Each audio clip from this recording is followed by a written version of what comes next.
Everyone can hear me? Perfect. Thanks, Beth.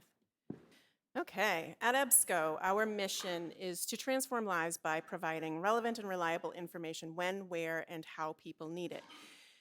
We design for all people. When you think about accessibility, well, personally, I often think, okay, we're doing research, we're thinking about people with visual challenges, but that's not the case necessarily, or in addition to that, we're thinking about people with cognitive accessibility issues, people with hearing, regular people, people who only have a mobile device, and so on and so forth. So the scope of accessibility is much larger than you kind of may originally think. It matters because a huge amount of the world is affected by disability or accessibility challenges in one way or another. So we've got 6% with a hearing or deafness ability, 17% with blindness or visual impairment, 1% of the world is in a wheelchair. What this means for nations that don't have accessibility standards is a huge percentage of those people cannot work. But with accessibility standards, those percentages increase, so 80 to 90% of those people can be employed and do research and the like.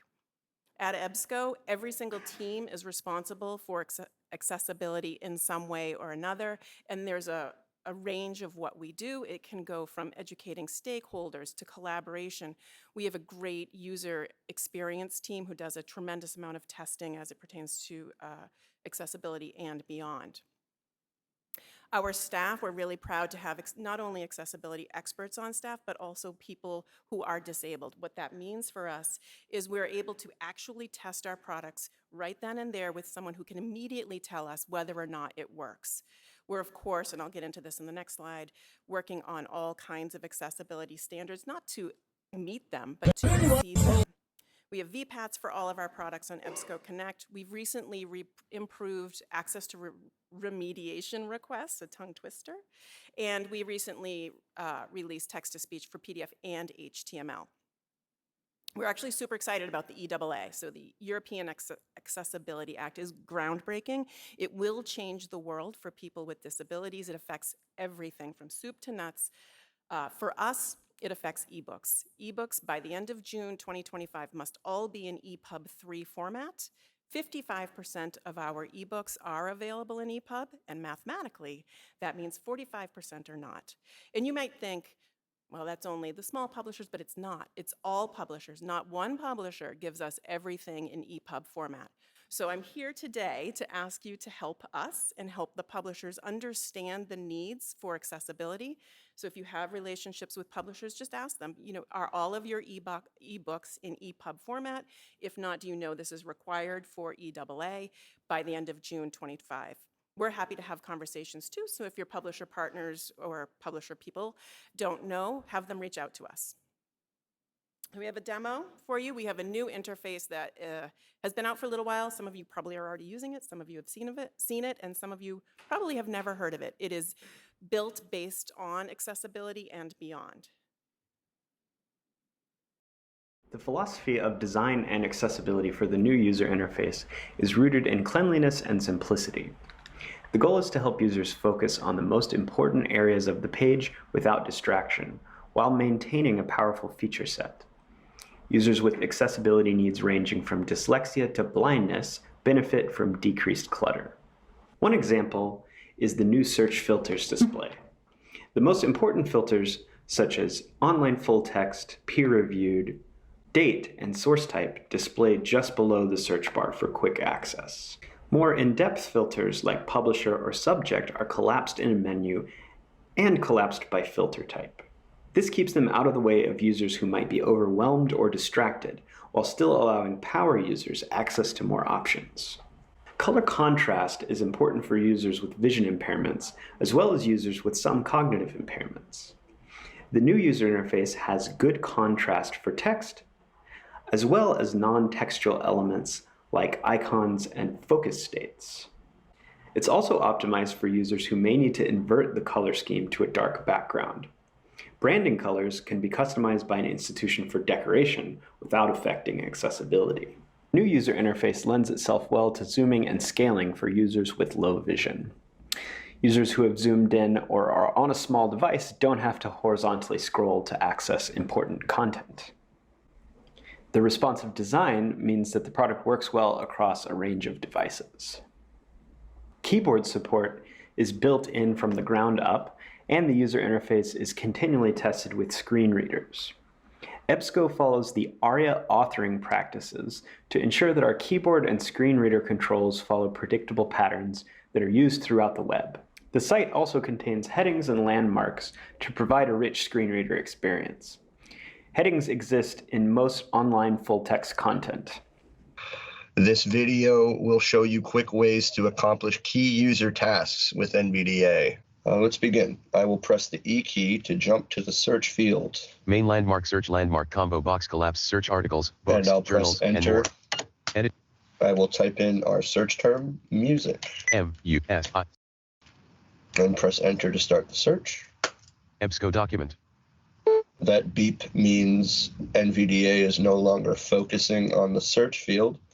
And now I will press the F key to jump to the peer-reviewed filter, and I will press spacebar on it. Banner land, search, all filter, online, peer-reviewed toggle button. Pressed. And now I will press the H key to jump to our first results. Main landmark mind wandering during personal music listening in everyday life. Music evoked emotions predict thought valence. Link heading level 3. Now I will press the F key to jump to the Access Now submenu. Public tools, access now, online full text 2. And I will press enter again. EBSCO document, main landmark table of contents heading level 2.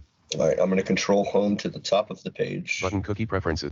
I will press the H key to find the introduction heading. Viewer and article, main landmark mind wandering, 1 introduction link heading level 3. Music's capability to influence ongoing conscious thought has not been systematically explored yet.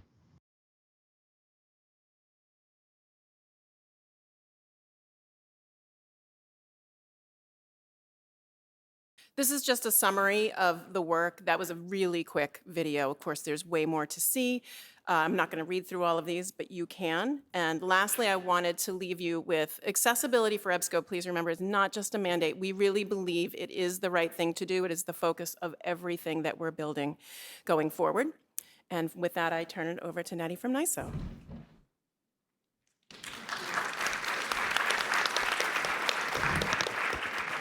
All right, so I'm going to bring it back up a level or two and give you a little introduction, a very short one, on my organization, NISO, and how we play into all of this. I hope you've heard of NISO, but if you haven't, that's no worry, that's why I'm here. And I can't see over the top of the screen, so you'll just have to manage. We'll all manage. So NISO stands for the National Information Standards Organization, and basically we are a nonprofit trade association accredited by the American National Standards Institute, and we're membership-based. Our mission is to create and organize and offer and maintain technical standards that play into all of these things that we talk about in our lives with libraries and information to connect people and technologies. Something that's very important is we are volunteer-driven. So all of you have a potential role to play in creating and maintaining this work. NISO itself as an organization has a very small staff. All of the work that we do is done by people like you and your colleagues. So really thanks to everyone who's had a hand in that, and thank you for participating in the future. As I said, we create, publish, and maintain standards and recommendations. But some other things that we do are talk about the work that we do, such as what I'm doing now. We offer educational webinars and other kinds of thought leader activities.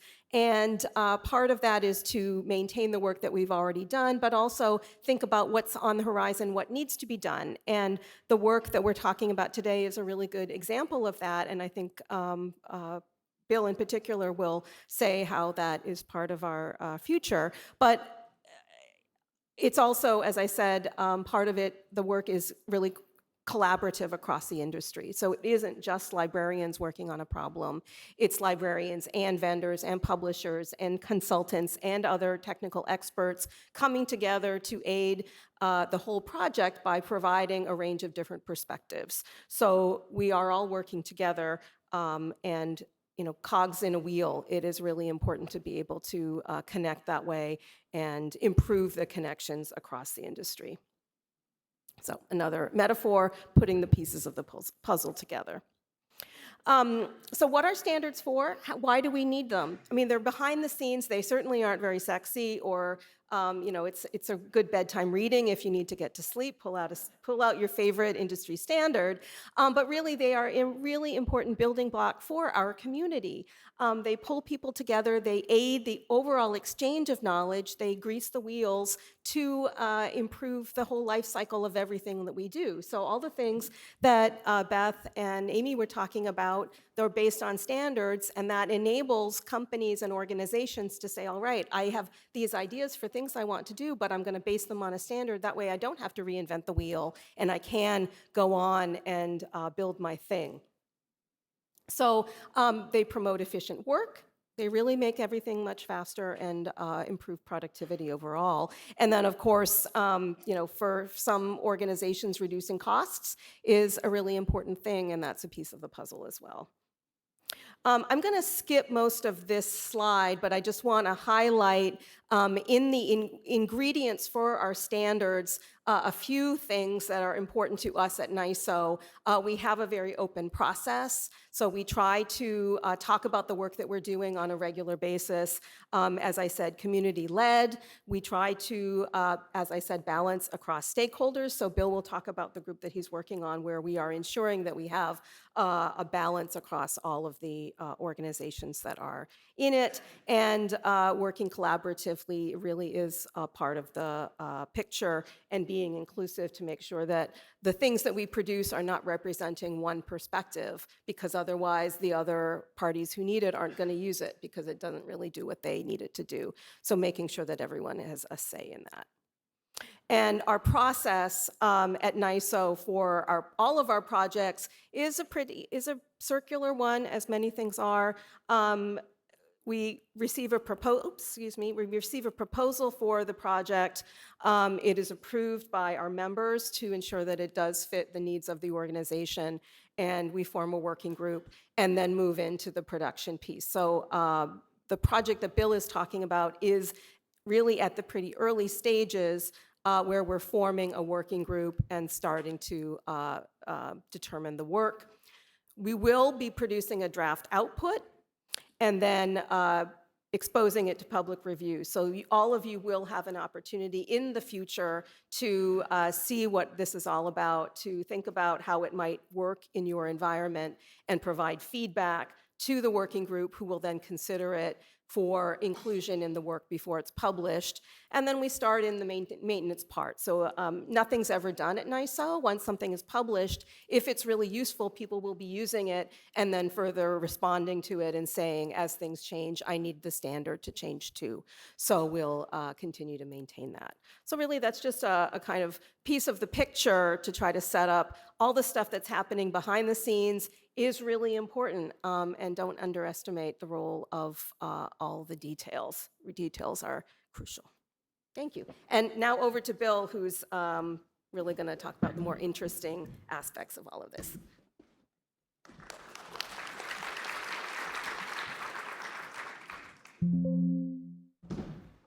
Well, I just want to start out by saying what a treat it is to give a talk called Accessibility Metadata to a bunch of people who really care about metadata. I often talk to people who don't even know what metadata is when I'm talking about this stuff, so glad to be here. There's actually a lot of accessibility metadata, so I'm going to give you basically a pretty comprehensive view of what you need to do to basically describe the accessibility of any particular content, and then what we're doing with NISO to address a big missing piece in that. So one thing that I think you've probably already gotten the message is that, I've been advocating for accessibility for 2 decades, more than 2 decades. And really just in the last maybe 5 or 6 years,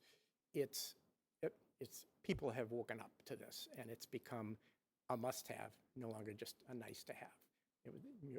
Those are people that are as old as me and have been in technology for a long time. Remember that before we had XML, we had SGML, And everyone said that that stood for sounds good, maybe later. That's kind of what accessibility was for about a couple of decades, but no more. But with, pardon me, move up the mic. So lots of people now are working on accessibility, as you can tell by all the other speakers. But without good accessibility metadata, how is a user who is print disabled going to know that a particular piece of content is going to be accessible to them?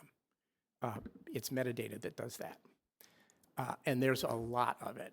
So I don't want to overwhelm you with this, but you need to know about this, right? So the metadata for websites is called schema.org. That is the universal metadata for websites. Well, there are terms in schema.org, I'll get to the detail in a minute, that when we were developing EPUB accessibility metadata, we collaborated with schema.org so that those are identical properties and vocabularies.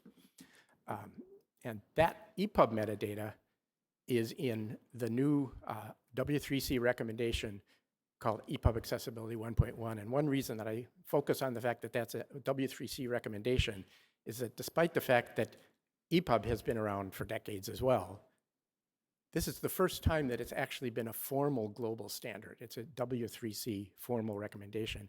And why that's important is that there are institutions and there are governments that require being able to point to a global standard for something rather than just a set of recommendations for something, which is what EPUB has always been until actually about a month and a half ago. It's part of the EPUB 3.3 recommendation. One segment of that is EPUB Accessibility 1.1. But a lot of book metadata is not embedded in the EPUB. It goes in the ONIX feed that's going out to the supply chain. And so another thing that we did is collaborated with Editeur to do a crosswalk with ONIX so that ONIX also gives you the ability to express metadata. We're also working with librarians on MARC 21, are not quite there yet with that one. And then with NISO, we're developing a working group. It's actually just in formation. I think I pretty much have the whole roster set at this point of the participants in the working group to develop a metadata vocabulary and model for how to describe how a particular disability services office that at your universities, they're charged with basically fixing content that they get that isn't sufficiently accessible. Well, how can they tell how accessible something is that they can start with? And once they've got the remediation done, how can they describe how they've made it accessible? That's what this metadata is all about, and it will become a NISO standard. And then there's tons of guidance and techniques and examples in the W3C, so I can give you pointers to all that stuff if you're interested. And so, you know, I do have a tendency, I kind of am notorious for making things sound more complicated than they really need to be. And so why can't we just say what we need to say in plain English? Well, because we need standards and we need schemas that are machine readable so that metadata is interoperable. And it also means that those things typically have thorough documentation for exactly what they mean and how you apply them. And then they provide consistency in how the properties and vocabularies you use so that it eliminates or at least reduces ambiguity. And as I mentioned, are machine readable. So ideally, don't make things up is the message there. Use a standard vocabulary whenever possible. So of the ones I mentioned, as I mentioned before, the schema.org vocabulary for HTML and websites is identical to the accessibility in EPUBs for books and journals that are provided as EPUBs. And many of you in the scholarly publishing world know that JATS XML is really the lingua franca of scholarly publishing. And there's an organization also within NISO called JATS4R, which develops recommended practices for how best to use JATS for particular purposes, to ONIX for books for aggregators and retailers, and to Mark 21 for cataloging, and that's in practice because many of you are catalogers, and you know that in Mark, there are places to put this information, but they're not places that are specifically dedicated to particular types of accessibility information. So that's what's being discussed, I should say. I don't want to make any untoward claims about that. So what are these accessibility properties? Well, accessibility API, which provides for APIs for machine interoperability. Accessibility control metadata says, how can I access this content? Can I just use a keyboard? Can I use a mouse? Is it voice activated? Is it touch activated, et cetera? Accessibility feature has a big vocabulary. Is there alternative text? Is there a table of contents? Is the math in MathML? Are there closed captions?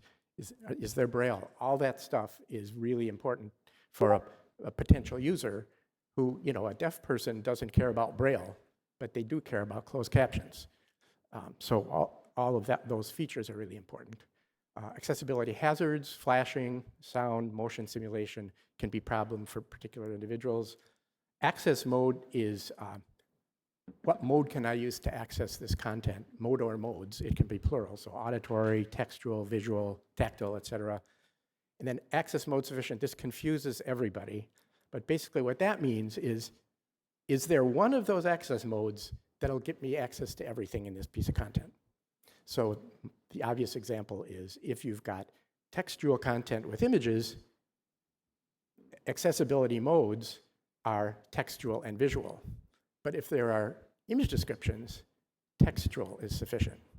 So that's the reason for that distinction. And then a summary is a free text field so that you can just describe whatever else you need to say. So I was privileged to be a consultant to a big Mellon grant-funded project that went on for 4 years. In fact, Beth was a part of that. I will have to say, not at Princeton. It's where Texas A&M, where she was before Princeton, was a member, but it was initially 6 different universities with their academic libraries and their disability services offices that worked together to develop a whole infrastructure for obtaining content to remediate and depositing remediated content so that it was shareable by others, which really is not done much, and it's a travesty, that the kind of redundant work that gets done by these offices. So we developed a set of metadata to describe what you need to describe for that work, and one of our advisory council members is George Kirscher. I'm pretty sure I can blame George for this, that he said, boy, this metadata you've got here, I don't think there is no model for this in existence. And Charles Watkinson at Michigan said the same thing also on our advisory council, that it's a big missing piece. And so they said, you need to standardize this, so that's why it's in the works with NISO right now. What will be standardized isn't exactly this EMMA metadata model, because that's specific for that particular infrastructure, but it'll be based on that, and it'll expand beyond that.